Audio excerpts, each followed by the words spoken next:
అది చాలా ప్రతిష్టాత్మక ప్రాజెక్ట్. ప్రభుత్వం ప్రత్యేక ఫోకస్ పెట్టి పనులు చేయిస్తోంది. కానీ ట్రయల్ రన్లోనే లోపాలు బయటపడ్డాయి. ఓ మోస్తరు ప్రవాహానికి పాసేజ్ పిల్లర్ కుప్పకూలిపోయింది. దీంతో నాణ్యత పనులపై సందేహాలు వ్యక్తమవుతున్నాయి. ఇంతకీ ఏంటా ప్రాజెక్ట్, ఎక్కడుంది? Let's watch.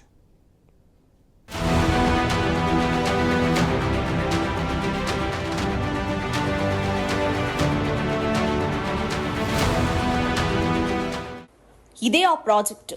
పేరు సీతారామ ప్రాజెక్ట్. భద్రాద్రి కొత్తగూడెం జిల్లా అశ్వాపురం మండలంలో చేపట్టారు. 9,000 క్యూసెక్కుల సామర్థ్యం కలిగిన ఈ ప్రాజెక్టులో భాగంగా 6,714 కోట్ల వ్యయంతో 104.4 కిలోమీటర్ల పొడవైన ప్రధాన కాలువలు నిర్మించారు. ఈ కాలువల దారిలో కిన్నెరసాని, ముర్రేడు వంటి నదులు, వాగులు, చిన్న బొర్రెలు ఎదురైన చోట అక్విడెక్టులు, సూపర్ పాసేజ్లు కట్టారు.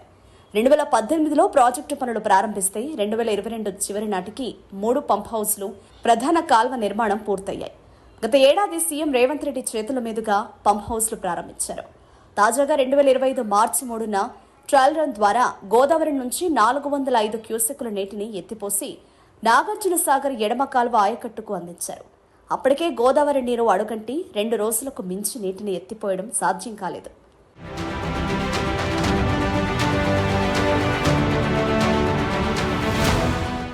గత నెలలో విడుదల చేసిన నీటి ప్రవాహానికి ములకలపల్లి మండలం వీకే రామవరం సమీపంలో ప్రధాన కాల్వ వెంట 48.30 కిలోమీటర్ వద్ద సుమారు 1 కోటి వ్యయంతో నిర్మించిన సూపర్ ప్యాసేజ్ పిల్లర్ కుప్పకూలింది.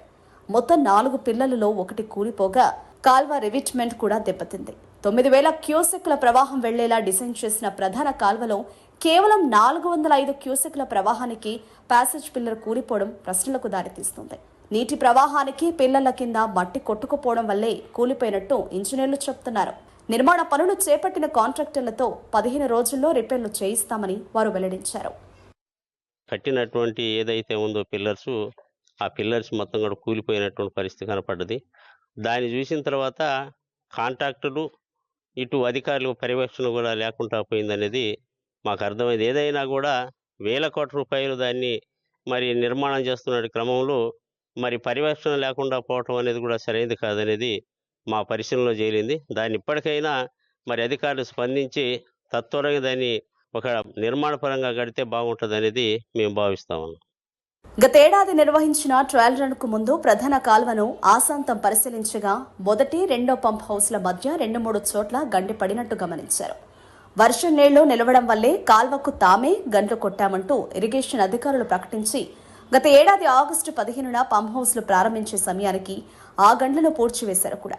అయితే సెప్టెంబర్ 1న పడిన భారీ వర్షానికి పాల్వంచ మండలం బండ్రుగొండ వద్ద గండిపడగా 2 రోజుల తర్వాత చంద్రగొండ మండలంలో మరో గండిపడి పొలాలు నీట మునిగాయి.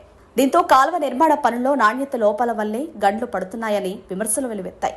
ప్రధాన కాల్వలోకి వచ్చే అదనపు నీటి ప్రవాహాలను బయటకు పంపేందుకు కొత్తగా 60 కోట్లతో ఎస్కేప్ ఛానల్ నిర్మాణానికి అధికారులు ప్రతిపాదనలు సిద్ధం చేయడం ప్రశ్నలకు తావిస్తోంది.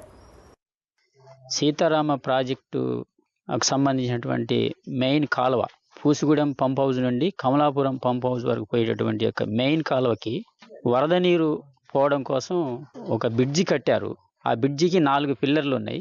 4 పిల్లర్లో ఒక పిల్లర్ కూలిపోయింది.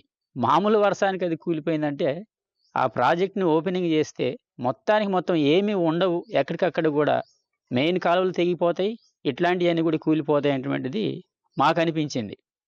గత ఖరీఫ్లో గోదావరి నీటిని నాగార్జున సాగర్ ప్రాజెక్టు కింద ఉన్న ఉమ్మడి ఖమ్మం జిల్లాలోని ఆయకట్టుకు నీరు ఇవ్వాలని భావించిన వర్షాల వల్ల ఆ అవసరం పడలేదు. ఈ రబీ సీజన్లో ఎత్తిపోతల పనులు మొదలుపెట్టినా గోదావరిలో సరిపడా నీళ్లు లేక మధ్యలోనే ఆగిపోయింది.